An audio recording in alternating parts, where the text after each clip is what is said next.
पौराणिक कथाओं की एक कहानी जो अहंकार पर एक बड़ा सवाल उठाती है। चलिए देखते हैं कि अभिमान का अंत होता कैसे है। बात है भगवान कृष्ण के दरबार की। उनके 3 सबसे करीबी साथी अपने अभिमान में चूर थे। सबसे पहले थे गरुड़, जिन्हें अपनी तेज रफ्तार पर इतना घमंड था कि कोई मुकाबला ही नहीं। फिर आया सुदर्शन चक्र।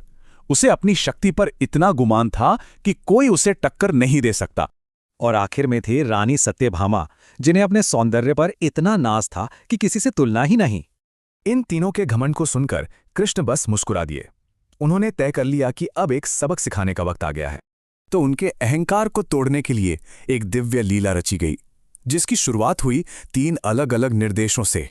कृष्ण ने तीनों को, यानी गरुड़, सुदर्शन चक्र और सत्यभामा को एक-एक कर कुछ निर्देश दिए। अपनी रफ्तार के घमंड में चूर गरुड़ तुरंत संदेश लेके हिमालय की ओर उड़ चले। वहां उनकी मुलाकात हुई हनुमान जी से, जो अपने प्रभु श्री राम के ध्यान में मग्न थे।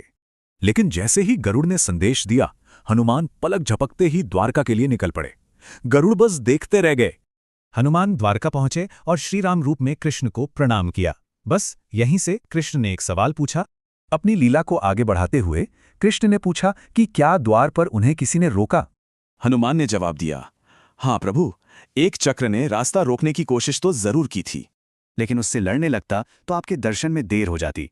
तो बस प्रभु से मिलने में देर न हो, इसलिए मैंने उसे निगल लिया। इसके बाद हनुमान की नजर रानी सत्यभामा पर पड़ी, जो पूरी तरह सजी धजी थी। उन्होंने बड़ी ही मासूमियत से पूछा, प्रभु, ये दासी कौन है? मेरी माता सीता कहाँ है?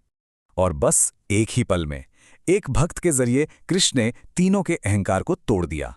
तो मतलब साफ है, सच्ची भक्ति के आगे बड़े से बड़ा घमंड भी छोटा पड़ जाता है।